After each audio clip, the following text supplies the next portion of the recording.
Hi guys, Simply Jayshilanda நான் உங்கள் Jayshi skin care hair care weight loss and makeup related வீடியோஸ்ல எல்லாம் உங்களுக்கு இன்ட்ரெஸ்ட் இருக்குது அப்படின்னா நம்ம சேனலை மறக்காமல் சப்ஸ்கிரைப் பண்ணி வச்சுக்கோங்க. பக்கத்தில் இருக்க வெள்ளைக்கான ப்ரெஸ் பண்ணி விட்டுருங்க. அப்போட வீடியோஸ் ரெகுலராக உங்களுக்கு வரும். ஸோ நம்ம சேனலில் நிறைய ஆக்னி ரிலேட்டட் ஃபேஸ் ரிலேட்டடாகவே ஒரு மாதிரி ஒரு டியூனில் போயிட்டுருக்கு.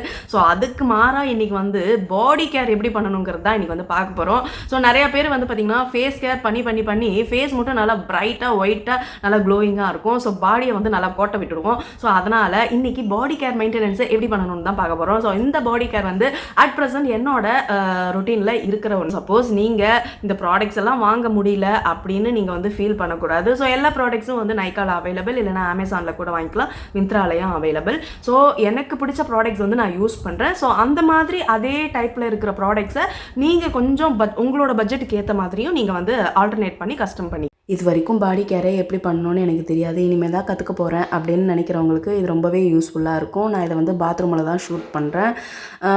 பாடி கேருக்கு பொறுத்த வரைக்கும் நம்ம தேய்ச்சி குளிக்கிறதெல்லாம் ரொம்ப கஷ்டம் இப்போ அவசர வாழ்க்கையில். ஸோ அதுக்கு இந்த மாதிரி லூஃபாக வாங்கிக்கோங்க, ரொம்ப யூஸ்ஃபுல்லாக இருக்கும். ஏன்னா நம்ம ஸ்கின்னில் நிறைய டெட் ஸ்கின் செல்ஸ் பில்டப் ஆகிருக்கும். அதை எப்படி ரிமூவ் பண்ணுறதுலாம் நம்மளுக்கு தெரியாமல் தான் போட்டு சொரிஞ்சு ஸ்கின்னை டேமேஜ் பண்ணி வைக்கிறோம். இந்த மாதிரி லூஃபாக வாங்கும்போது ரொம்ப சாஃப்டாக ஸ்மூத்தாக நம்ம ஸ்கின்னில் இருக்கிற டெட் ஸ்கின் செல்ஸ் ரிமூவ் ஆகும். அது இல்லாமல் பிரைட்டனும் ஆகும். சோப்பு ஏதாவது சஜஷனுக்கு கேட்டிங்கன்னா நான் டவ் சோப் தான் சொல்லுவேன். கடந்த 10 வருஷமாக நான் அதை தான் யூஸ் பண்ணிகிட்ருக்கேன். ஸோ பாடி வாஷ்னை பொறுத்த வரைக்கும் நிறைய பாடி வாஷ் இருக்குது. இது AHA BHA பாடி வாஷ். அதாவது AHA lactic acid, BHA salicylic acid இருக்குது. இது ரெண்டும் சேர்றதுனால நம்ம ஸ்கின் பிரைட் ஆகிறதுக்கும் அதே சமயம் நம்ம ஸ்கின்னில் இருக்கிற போர்ஸை க்ளீன் பண்ணுறதுக்கும் ரொம்ப ஹெல்ப் பண்ணும். ஸோ விட்டமின் இ ஹைட்ரேஷனுக்கு இருக்குது. இதோட ப்ரைஸ் பார்த்திங்கன்னா 399 ரூபா. இதோட வெயிட் பார்த்திங்கன்னா 1/4 லிட்டர் இருக்கும், 250 ml.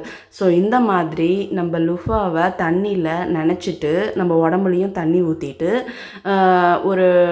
ஒரு ஸ்பூன் 2 ஸ்பூன் அளவுக்கு பாடி வாஷ் எடுத்துக்கோங்க. சப்போஸ் நீங்கள் சோப் யூஸ் பண்ணுறதுன்னா கையில் ஃபுல்லாக சோப்பு போட்டுட்டு இந்த லுஃபாவால் போட்டு இந்த மாதிரி ஜென்டிலாக தேய்ங்க.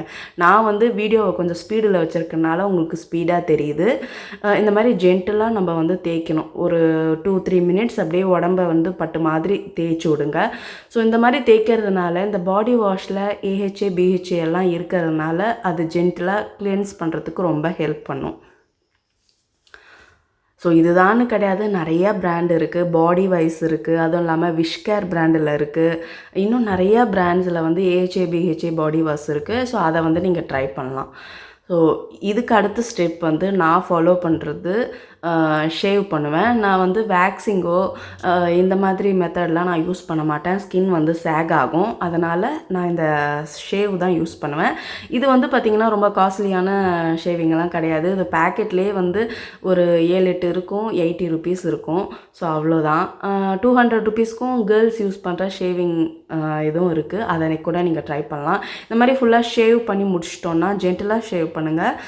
இந்த மாதிரி ஷேவ் பண்ணி முடிச்சுட்டு நல்லா வாஷ் பண்ணிவிட்டு ஒரு சுத்தமான டவலால் தொடச்சிட்டு ஈரமே இல்லாமல் அந்த லிட்டை போட்டு மூடி வச்சுருங்க. ஏன்னா துரு பிடிச்ச ஷேவிங் மிஷின் நம்ம யூஸ் பண்ணக்கூடாது. ஸோ நெக்ஸ்ட்டு ஸ்டெப் பார்த்திங்கன்னா இப்போ நம்ம ஸ்கின் கிளென்ஸ் ஆகிருக்கும், அதே சமயம் ஹேர் எல்லாம் ரிமூவ் பண்ணியிருப்போம். நெக்ஸ்ட் ஸ்டெப் பார்த்திங்கன்னா பாடி ஸ்க்ரப். இதுவுமே நான் கெமிஸ்ட் ப்ளே அந்த பிராண்ட்லேருந்து தான் யூஸ் பண்ணியிருக்கேன். ஸோ எதுக்கு ரெண்டுமே ஒரே பிராண்டில் யூஸ் பண்ணேன்னா ஸோ அப்போ தான் கொஞ்சம் ரிசல்ட் பார்க்க முடியுங்கிறதுனால மோஸ்ட்டாக நான் எந்த ப்ராடக்ட் யூஸ் பண்ணாலும் அதோட இன்னொரு ப்ராடக்ட் சேர்த்து யூஸ் பண்ணுற பழக்கம் எனக்கு இருக்குது. உங்களுக்கு எது பிடிச்சிருக்கோ அந்த பிராண்டில் நீங்கள் தனித்தனியாக சூஸ் பண்ணிக்கலாம். ஸோ இதில் என்ன ஒரு ஸ்பெஷாலிட்டின்னு பார்த்தீங்கன்னா காஃபி ஸ்மெல் பயங்கர சூப்பராக வரும். நான் ஒரு காஃபி லவர். எனக்கு காஃபினா எனக்கு அவ்வளோ பிடிக்கும். மோஸ்ட்டாக எடுத்துக்க மாட்டேன், ஆனால் ரிலாக்ஸேஷனுக்காக குடிப்பேன். இதை போட்டு நல்லா தேய்க்கும் போது கமகமன்னு நல்லா அந்த வாசனையே காஃபி குடிக்கிற மாதிரி இருக்குமா, அதனால் இதை யூஸ் பண்ணுறேன். ஸோ ஸ்கின் நல்லா பிரைட்டன் ஆகிறதுக்கும் ரொம்ப ரொம்ப ஹெல்ப் பண்ணும். அதுவும் இல்லாமல் இதை கழுவி முடித்ததுக்கப்புறம் நம்ம ஸ்கின் அவ்வளோ சாஃப்டாக இருக்கும், ஸ்மூத்தாக இருக்கும், ஃபெதர் டச் மாதிரி இருக்கும். என் பசங்கள்லாம் கையை வச்சாங்கன்னா அப்படியே தொட்டு பார்த்துக்கிட்டே இருப்பாங்க, அந்தளவுக்கு சாஃப்டாக இருக்கும் கை. ஸோ இந்த மாதிரி நக்கிள் ஏரியாஸ்லேயும் நல்லா ஸ்க்ரப் பண்ணி விடுங்க. இந்த மாதிரி ஸ்க்ரப் பண்ணும்போது மந்த்லி 2 டைம்ஸ் வந்து நான் பண்ணுவேன். சப்போஸ் உங்களுக்கு ரொம்ப டெட் ஸ்கின் செல்ஸ் இருக்குது, ரொம்ப இது வரைக்கும் நான் பண்ணதே இல்லை பாடி கேர் அப்படின்னா, நீங்கள் வீக்லி ஒன்ஸ் ட்ரை பண்ணி உங்கள் ஸ்கின்னை என்ஹான்ஸ் பண்ணுறதுக்கு ஹெல்ப் பண்ணும். ஸோ அந்த மாதிரி நல்லா ஸ்க்ரப் பண்ணி விடுங்க. கை முட்டி, கால் முட்டி, அண்டர் ஆர்ம், அதுவும் இல்லாமல் நெக் ஏரியா கிட்டலாம் பார்த்து ரப் பண்ணுங்க. ஏன்னா வந்து ரொம்ப தேய்க்கும் போது அந்த இடத்துல பிக்மெண்டேஷன் குறையாது, அதிகமாக்கி விட்டுடும். ஸோ அதுக்கு தான் சொல்கிறது, ரொம்ப ஜென்டிலாக தேய்க்கணும் இந்த மாதிரி இடத்துலலாம். கை காலில் மட்டும்தான் நம்ம போட்டு ஃபாஸ்ட்டாக பண்ண முடியும். அதே சமயம் கழுத்துலலாம் பண்ணும்போது ரொம்ப ஸ்லோவாக மைல்டாக ஜென்டிலாக பண்ணணும். ஸோ இப்போ வந்து நான் ஸ்க்ரப்பு பண்ணி முடிச்சுட்டேன், எக்ஸ்ஃபோலியேட் பண்ணிட்டேன், ஹேர் ரிமூவ் பண்ணிட்டேன். ஸோ இப்போ வந்து ஹேண்ட் வந்து ரொம்ப க்ளீனாக இருக்குது. ஸோ இதுக்கு அடுத்த ஸ்டெப் வந்து நல்லா ட்ரை பண்ணிவிட்டு நம்மளுக்கு எந்த பாடி லோஷன் பிடிக்குதோ அது போட்டுக்கலாம். இல்லைனா வந்து நீங்கள் வெளியிலலாம் போகிற வேலை இருக்குன்னா நீங்கள் சன்ஸ்க்ரீன் இருக்கிற பாடி லோஷன் வந்து சூஸ் பண்ணிக்கோங்க.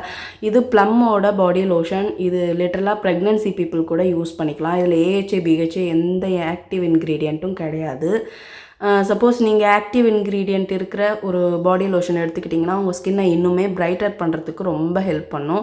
நீங்கள் ரொம்ப கருப்பாக இருக்கேன்னு ஃபீல் பண்ணுறீங்கன்னா கண்டிப்பாக அது உங்களோட ஸ்கின்னை 2-3 ஷேட் குறைவாக்கிறதுக்கு அது ரொம்ப ஹெல்ப் பண்ணும். நான் வந்து பாடி சன்ஸ்க்ரீன்லாம் யூஸ் பண்ணுறது கிடையாது. ஏன்னா வந்து எனக்கு விட்டமின் டி லெவல் வந்து ரொம்ப கம்மியாக இருக்கிற மாதிரி இருக்குது. ஸோ அதனால் சொல்லிவிட்டு நான் பாடி சன்ஸ்க்ரீனை அவாய்ட் பண்ணிவிட்டு எப்பப்பெல்லாம் நம்மளால் சன்னில் எக்ஸ்போஸ் ஆக முடியுதோ அப்பப்பெல்லாம் வந்து ஸ்கின்னை எக்ஸ்போஸ் பண்ணிக்கிறது. அதனால் நான் யூஸ் பண்ணுறதில்ல. ஸோ இவ்வளோலாம் பாடிக்கு மெனக்கெட்டு நம்ம கேர் எடுத்துக்கிட்டு எல்லாம் பண்ணிவிட்டு ஸ்லீவ்லெஸ்ஸை போட்டுட்டு நல்லா மொட்டை வெயிலில் போய் நல்லா ஊரை சுற்றிட்டு வந்துட்டிங்கன்னா சூப்பராக உங்கள் பாடி கேர் பண்ணதெல்லாம் ஒரே நாள்லேயே வாஷ் அவுட் ஆகிடும். அதுக்கப்புறம் உங்கள் ஸ்கின் வந்து சூப்பர் டேனாக ஆகிடும். ஸோ அதை ரிமூவ் பண்ணுறதுக்கு பல மாதங்கள் ஆகும். ஸோ அதனால் அந்த மாதிரி தப்பெல்லாம் பண்ணாமல் எந்த அளவுக்கு வந்து பாடியை அழகாக வந்து கேர் பண்ணி சாஃப்டாக ஸ்மூத்தாக இப்படி டச் பண்ணால் வந்து ஃபெதர் டச் மாதிரி இருக்குதுன்னு நம்ம ஃபீல் பண்ணுற அளவுக்கு நம்ம பாடியை வந்து மெயின்டைன் பண்ணுறோம். ஸோ அதே மெயின்டெனன்ஸ் வந்து டே டைமில் பண்ணுறது ரொம்ப ரொம்ப ரொம்ப இம்பார்ட்டன்ட். ஸோ நீங்கள்லாம் வெளியில் வெஜிடபிள் வாங்க போகிறீங்க, இல்லைனா வெளியில் கோயிலுக்கு போகிறீங்க டே டைமில், இல்லைனா வெளியில் ஜஸ்ட்டு ட்ரிப் மாதிரி போகிறீங்க அப்படின்னா முடிஞ்ச அளவுக்கு வந்து 3/4 இந்த அளவுக்கு இருக்கிற ஸ்லீவ் வந்து நீங்கள் போடுறதுக்கு ட்ரை பண்ணுங்கள். அந்த அளவுக்கு இருக்கிற ஸ்லீவ் போட்டாலுமே கூட முடிஞ்ச அளவுக்கு நீங்கள் வந்து சன்ஸ்க்ரீனை போட்டுக்கோங்க. வீட்டில் போடலைன்னா கூட பரவாயில்ல, வெளியில் போகும்போது நல்லா சன்ஸ்க்ரீன் ஒரு 1 லேயர் போட்டுட்டு ஒரு 10 நிமிஷம் விட்டுட்டு திரும்ப செகண்ட் லேயர் லைட்டாக அப்ளை பண்ணிவிடுங்க. இந்த மாதிரி நம்ம சன்ஸ்க்ரீன் அப்ளை பண்ணும்போது நம்மளுக்கு எவ்வளோதான் வெயிலில் போனாலும் லைட்டாக எக்ஸ்போஸ் ஆகும் ஸ்கின் வந்து. அது வந்து வீட்டுக்கு வந்து நல்லா குளிச்சிட்டதுக்கப்புறம் நல்லா ஃப்ரெஷ்ஷாகவே திரும்ப தெரியும். அந்த அளவுக்கு டேன் வந்து ஆயிருக்காது. ஸோ இந்த ரொட்டீன் எல்லாம் வந்து என்னோட பர்சனலாக நான் இப்படி ஃபாலோ பண்ணுறேங்கிறத ரொட்டீன். ஸோ உங்களுக்கு எப்படி பிடிக்குமோ அந்த மாதிரி கூட நீங்கள் இதிலேருந்து ஆல்டர்னேட் பண்ணிக்கலாம். ஸோ இந்த வீடியோ உங்களுக்கு பிடிச்சிருந்தா கண்டிப்பாக லைக் பண்ணுங்கள், ஷேர் பண்ணுங்கள், கமெண்ட் பண்ணுங்கள். அப்படியே நம்ம சேனலை வந்து சப்ஸ்கிரைப் பண்ணி வச்சுக்கோங்க. எனக்கு ரொம்ப ரொம்ப மோட்டிவேஷனாக இருக்கும். ஸோ டாடா பாய்.